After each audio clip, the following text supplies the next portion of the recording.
এই যেন আসলে দেখার কেউ নাই। এরকম একটা সড়ক যেখানে প্রতিদিন ঢাকা থেকে দূরপাল্লার গাড়ি যায়, সেখানে রাস্তার এমন এক অবস্থা টোটালি আনএক্সপেক্টেড। অনেক দিন যাবৎ এই অংশটা ভাঙাচুরা, কিন্তু প্রপারলি কোনো সলিউশন আসলে করা হয় নাই। লাস্ট তাও মাস 6 আগে এই অংশটা ভেঙে একেবারে একাকার ছিল বিধায় এখানে কিছু ইট দিয়ে কভার করা হয়েছে। এখানে প্রচুর পরিমাণে পানি আটকে থাকে, তাই এই রাস্তার এই অবস্থা। দেখেন, এই জায়গাটা থেকে হচ্ছে ঢালাইয়ের রাস্তা শুরু। দীর্ঘদিন এই সাইডের মানুষগুলি হচ্ছে গিয়ে এই রাস্তার ভোগান্তিতে ছিল। পরবর্তীতে এই জায়গায় পিচের পরিবর্তে ঢালাই রাস্তা করা হয়েছে, যাতে অ্যাটলিস্ট পানিতে রাস্তাটা ড্যামেজ না হয়। কিন্তু এই রাস্তার মধ্যেও কিছু কিছু জায়গায় প্রবলেম আছে, যেমন কিছু কিছু জয়েন্ট অলরেডি ভেঙে গেছে। এখানে আপনার ঢালাইয়ের পুরুত্ব কিন্তু আমি যতটুকু স্মরণ করি, এখানে 1 ফিটের বেশি, 12 ইঞ্চির বেশি হয়তোবা ছিল। যদি না হয় তাহলে ন্যূনতম 1 ফিট ছিল ঢালাইয়ের পুরুত্ব। কিন্তু তারপরেও এখানে এত অধিক পরিমাণে গাড়ির চাপ থাকে, যেই চাপে হচ্ছে গিয়ে যে এই জায়গাটা যেমন ভেঙে গেছিলো, এখানে কোনোভাবে রিপেয়ার করা হয়েছে। সামনে আরও এরকম কয়েকটা পয়েন্ট আছে। এই যে এখানে একটা পয়েন্ট,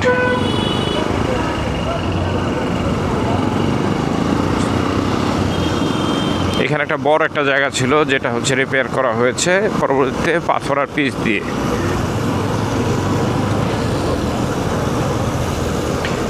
ঢালাই রাস্তার একটা বাজে দিক হচ্ছে এইখানে গাড়ির চাকা হচ্ছে স্কিড করে। সামহাও গাড়ি চলতে চলতে উপরের যে লেয়ারটা থাকে সেই লেয়ারটা অনেকটা মসৃণ হয়ে যায়।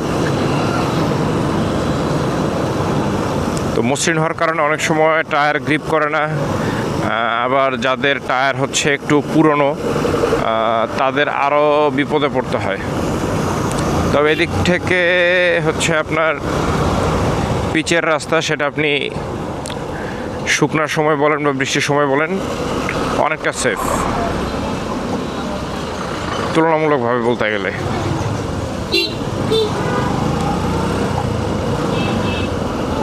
বাংলাদেশে এত পরিমাণে আপনার এই অটোরিকশা,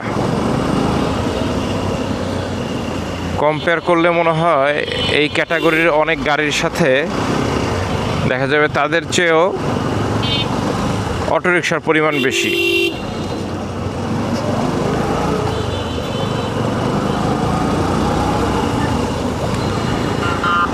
আলহামদুলিল্লাহ এখানে কিছুটা ফাঁকা।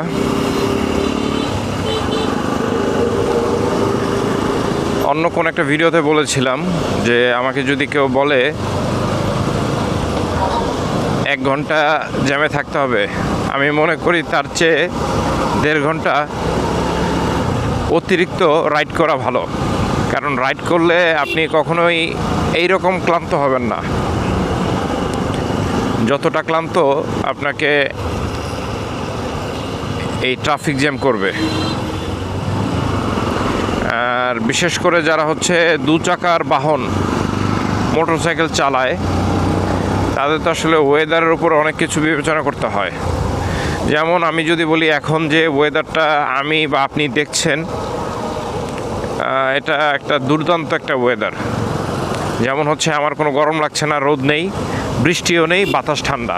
আমি যদিও আপনার রেইনকোট পরা, কিন্তু আমার বাতাসটা কিছুটা ঠান্ডা লাগছে এবং সব কিছু পরিষ্কার।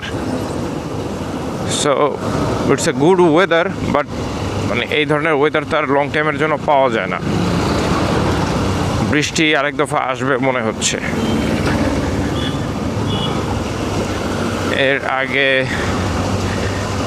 আমি আমার গন্তব্যস্থলে পৌঁছাতে পারলে ব্যাস। চিরাচরিত টঙ্গী স্টেশন রোড,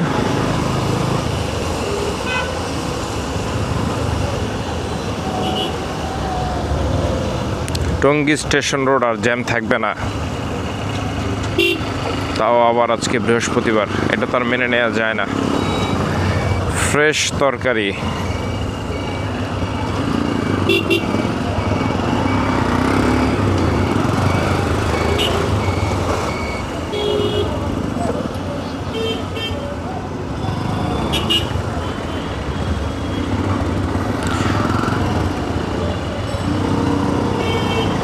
কত জায়গার কত ধরনের মানুষ এই একটা জায়গায় এসে মিলিত হচ্ছে।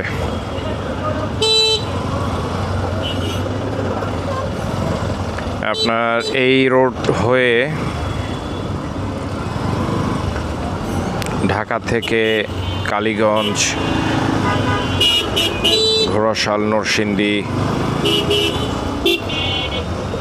সিলেট, কত জায়গায় না যাওয়া যায়, এবং সেই জায়গার গাড়িগুলোও কিন্তু ঠিক এই জায়গা দিয়ে আসলে কভার করতেছে, যার কারণে এই একটা জায়গা অনেকটা হাবের মতো, প্রচুর পরিমাণ মানুষের মোলাকাত হচ্ছে এখানে।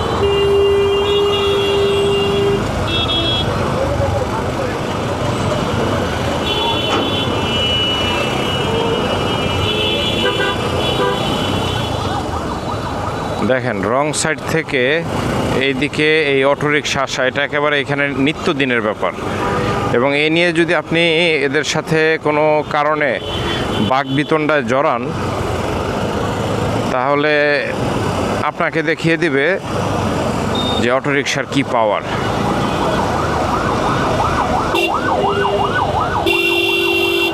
ভাই, একটু স্লো করে গেলে কি হয়?